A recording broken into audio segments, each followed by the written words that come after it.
My fiancé said, "My friends think you're not impressive enough for me. I should aim higher." I replied, "Then go ahead." That same day, I canceled the venue, the ring, everything, quietly. 2 weeks later, at 2 a.m., her closest friend called me crying. "Please pick up. Something happened at the bachelorette party, and it's about you." I'm Nathan, 34, and 3 weeks ago I was engaged to a woman who apparently thought I wasn't good enough for her social circle. The relationship ended in the most bizarre way possible, but I'm getting ahead of myself.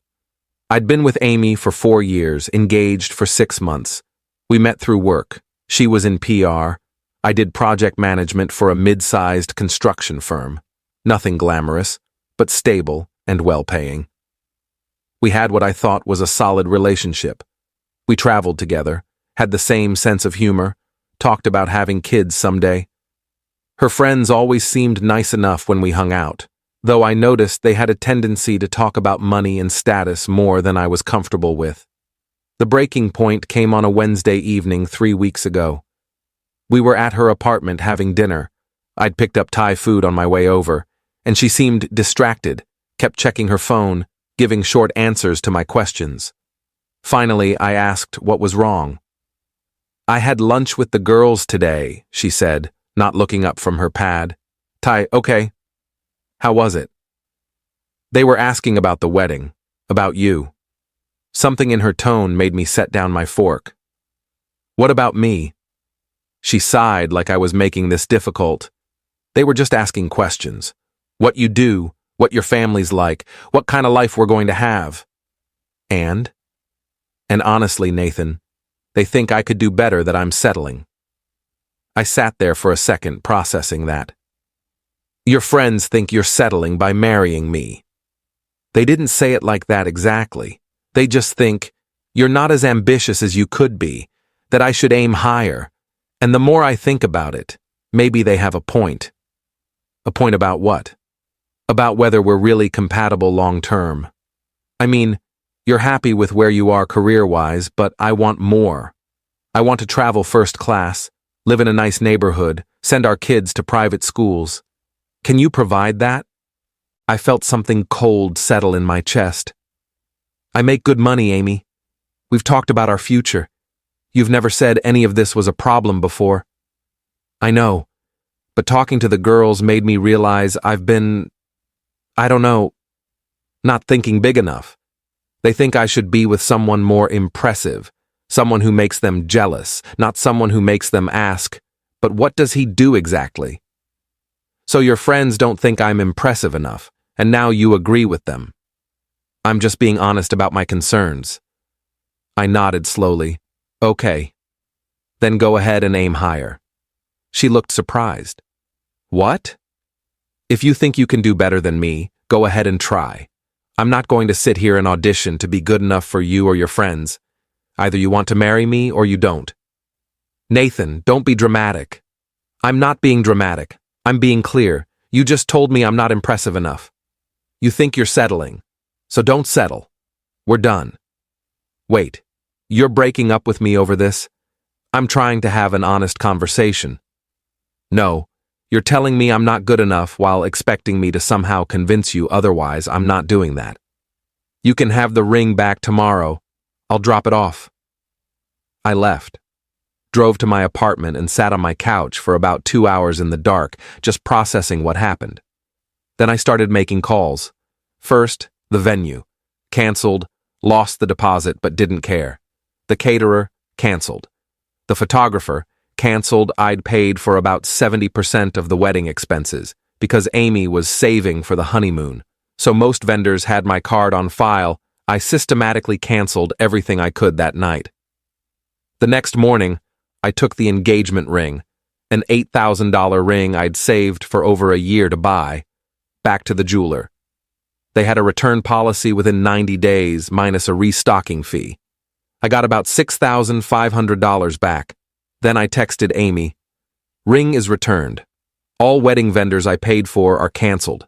You're free to aim higher now." She called immediately. I didn't answer. She called 17 more times that day. I blocked her number. Update 1. The first week after the breakup was surreal. Amy tried to reach me through mutual friends, through social media, even showed up at my apartment once. I didn't answer the door. Our mutual friends were divided. Some thought I'd overreacted, others thought Amy had revealed her true colors and I'd dodged a bullet. What I didn't know was that Amy hadn't told anyone we'd broken up. She was still posting about wedding planning on social media, still talking to her friends about dress shopping. According to my friend Jake, who was friends with one of her bridesmaids, Amy was telling everyone I was going through something, and we were taking a short break. She wasn't accepting that the wedding was off. 2 weeks after the breakup, Amy's bachelorette party was scheduled for that weekend. I'd forgotten about it entirely until Jake mentioned it. The party was supposed to be in Nashville, a whole weekend thing with her 6 closest friends. I figured she'd cancel it once reality set in, but apparently she went through with it. At 2:47 a.m. on the Saturday night of her bachelorette party, I got a call from an unknown number. I almost didn't answer, but something made me pick up. Hello? Nathan? It's Jessica. Amy's maid of honor, crying so hard I could barely understand her. Jessica, what's wrong? I need to tell you something I can't. We can't let Amy do this to you. Oh my God, I feel so sick. Slow down. What are you talking about? The bachelorette party. We're in Nashville. Amy's been drinking all night and she told us everything. About why you broke up. About what she said to you. Okay? She told us her plan, Nathan. She's not accepting the breakup. She thinks if she just continues planning the wedding and shows up at the venue on the wedding date, you'll go through with it because you won't want to embarrass her in front of everyone. I sat up in bed. What? She rebooked everything. The venue, the caterer, everything you canceled. She's been using her credit cards and her parents' money. She told us tonight that she knows you were just upset and that on the actual wedding day, you'll show up because you love her. She said she's not letting you throw away what you have over one stupid comment. Jessica, we broke up.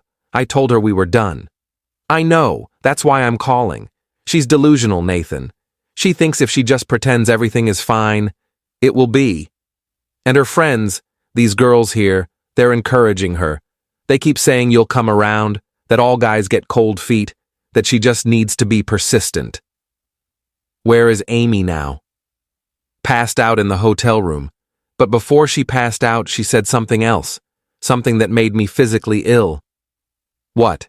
Jessica was crying harder now. She said if you don't show up to the wedding, she'll tell everyone you abused her, that she'll make up a story about why the wedding was canceled that makes you look like a monster. She said her friends will back her up, that no one will believe your side because she's more likable. I felt ice water in my veins. She said that? Yes, I swear to God, Nathan, I heard her say it. We all did. And most of these girls laughed like it was a joke. But I know Amy. She'll do it. She's so obsessed with not looking bad that she'll destroy your reputation to save face. Why are you telling me this? Because it's insane. You're a good guy. You didn't deserve what she said to you, and you definitely don't deserve this. I told Amy I thought she was wrong about you not being impressive enough. I told her she was being shallow and stupid, but she wouldn't listen. And now she's planning to either trap you into a wedding or ruin your life if you don't comply. I was quiet for a long moment. Are the other bridesmaids there with you? Yeah, most of them are asleep or drunk. But Melissa heard everything too. She's here with me. We both think you need to know. Can you record Amy saying this stuff, or get any of it in writing? I can try. She has our group text where she's been talking about the wedding like it's still happening. I can screenshot that. Do it. Send me everything. And Jessica, thank you for calling. I know that wasn't easy. After we hung up, I sat in bed staring at the ceiling trying to figure out what to do. 20 minutes later, my phone buzzed with screenshots. Amy's messages to her bridesmaids were unhinged. Nathan will come around. He's just being stubborn. He'll show up on the day because he won't want to humiliate me. And finally, If he doesn't show up, I'll just tell everyone he was controlling and I called it off. No one will blame me. Update 2. Sunday morning, I called a lawyer, explained the situation, showed him the screenshots Jessica had sent. He said while Amy hadn't technically done anything illegal yet, her threat to falsely accuse me of abuse could be considered defamation if she followed through. He advised me to document everything and prepare for the worst. I also called Amy's parents. Her dad picked up. "Mr. Patterson, it's Nathan. I need to talk to you about something serious." "Nathan. Amy said you two were working through some issues. Everything okay?" "No, sir. Everything is not okay. Amy and I broke up 3 weeks ago. I canceled our wedding, but apparently she's been telling people we're still together, and she's rebooked everything." There was a long silence. "She said you were taking a break." "We're not taking a break. We're broken up.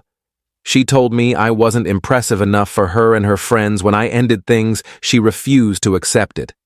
Now she's in Nashville telling her bridesmaids that if I don't show up to a wedding I didn't agree to, she'll falsely claim I abused her." Nathan, that's a serious accusation. I have proof. Her maid of honor called me last night. I have screenshots of Amy's messages. She's planning to either force me into this wedding or destroy my reputation. I wanted you to hear this from me before it escalates. Mr. Patterson asked me to send him the screenshots. I did. He said he'd call me back.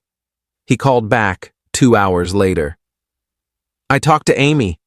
She's not in a good place, Nathan. She admitted she's been in denial about the breakup. She swears she wouldn't actually make false accusations, that she was drunk and talking nonsense. With all due respect, sir, drunk words are sober thoughts. I can't trust that she won't go through with it. I understand. I'm going to get her home from Nashville today, and we're going to have a family conversation. I'm also going to make sure the wedding vendors are contacted and everything is definitively canceled. You have my word. Thank you. Nathan, for what it's worth, I think Amy made a terrible mistake. You've always been good to her. I'm sorry it ended this way.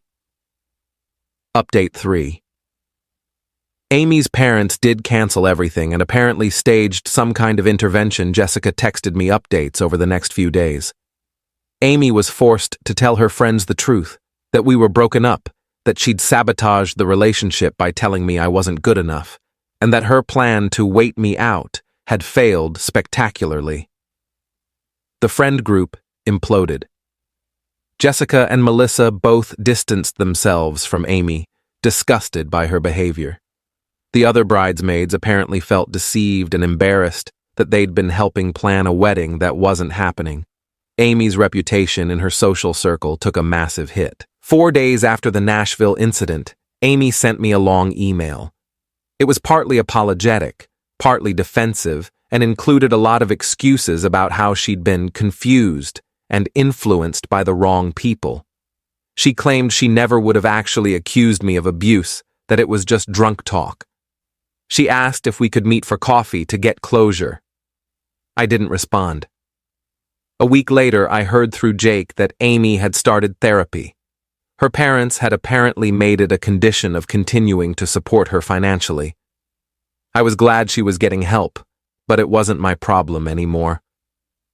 The weirdest part of all this was how many people reached out to tell me I'd done the right thing. Friends I hadn't talked to in years, even Amy's cousin, who I'd met maybe twice, sent messages saying they'd always thought Amy was too focused on appearances and status. It was validating, but also made me wonder how many people had been thinking that while we were together. Final update. It's been 2 months since the breakup. I'm doing well, all things considered. I've been focusing on work, started going to the gym more consistently, and reconnected with some friends I'd neglected during the relationship. Jessica and I have stayed in touch, just as friends. She feels guilty about not speaking up sooner about Amy's behavior. I told her she doesn't need to feel guilty. She called me when it mattered most.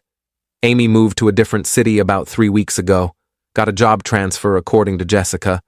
I think she was too embarrassed to stay here after everything that happened. The story got around, not because I told people, but because the bridesmaids talked, and it spread. In a city this size, that kind of drama doesn't stay quiet. I ran into one of Amy's friends from that lunch, the one who apparently started the whole "you're not impressive enough" conversation. At a coffee shop last week, she actually approached me. "Nathan, hi. Can I talk to you for a second?" "Sure." "I just wanted to say I'm sorry. For what I said about you to Amy, I didn't think she'd actually take it seriously, and I definitely didn't think it would blow up like this." "What exactly did you say?" She looked uncomfortable. "I asked if you were really ambitious enough for her lifestyle. It was stupid and judgmental.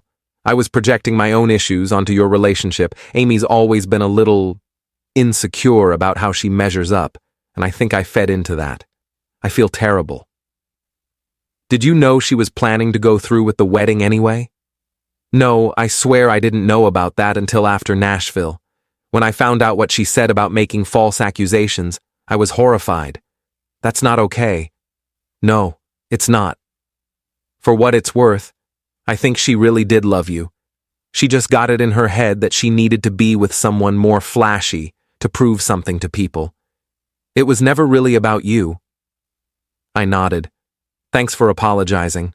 I appreciate it." She left, and I sat there with my coffee thinking about what she'd said. Amy loved me, but not enough to defend me to her friends, not enough to be proud of what we had instead of chasing some imaginary better option. That kind of love isn't enough. I'm not bitter anymore, just relieved. Relieved that I found out before the wedding. Relieved that Jessica called me that night. Relieved that I didn't waste more years with someone who saw me as a status symbol instead of a partner. The engagement ring money is sitting in a savings account. I'm not sure what I'll do with it yet. Maybe a trip somewhere I've always wanted to go. Maybe just let it sit there as a reminder that I made the right choice. Amy's parents sent me a card last week apologizing for everything and thanking me for handling it with maturity. That was unexpected, but nice. As for dating again, I'm not there yet, but I'm open to it eventually. Next time, I'll be more careful about someone's values, about whether they see me as enough, exactly as I am, without needing to be more impressive for their friends.